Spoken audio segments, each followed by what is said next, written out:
歡迎大家嚟到 Dinner Talk 1月份人馬座嘅感情占卜。如果你需要一個針對翻你個人同埋詳盡啲嘅占卜，可以透過左上角嘅聯絡方法同我預約做個占卜嘅。咁我而家就開始講下人馬座1月份嘅感情運勢會係點樣啦。咁我見到有啲人馬座而家身邊嘅對象好大機會，佢嘅太陽、月亮、上升或者金星星座係風象星座。風象星座可以係水瓶座、天秤座或者雙子座。咁我會見到今個月對方好似係刻意同你保持一個距離，無論你幾主動都好，幾想拉近段關係都好啦，對方嘅反應都係比較冷淡嘅。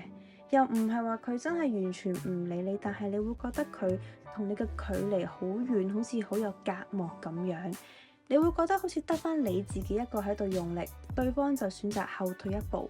你個心係會有唔舒服嘅。咁甚至係懷疑會唔會係你自己單方面做多咗，或者對方根本冇諗住同你行得太近啦。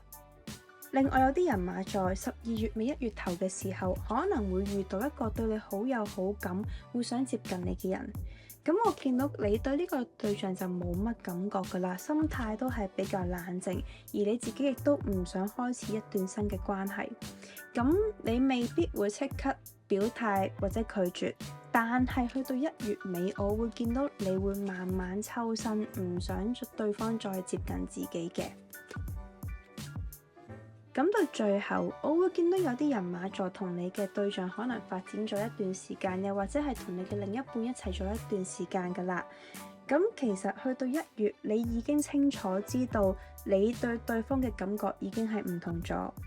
就喺呢個時候，你可能會識到一個外表外形都好吸引、好有魅力，同你相處會令到你有心動感覺嘅新對象。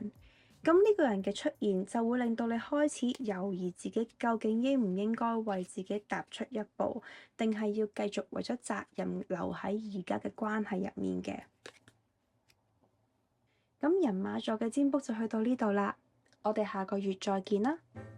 拜拜。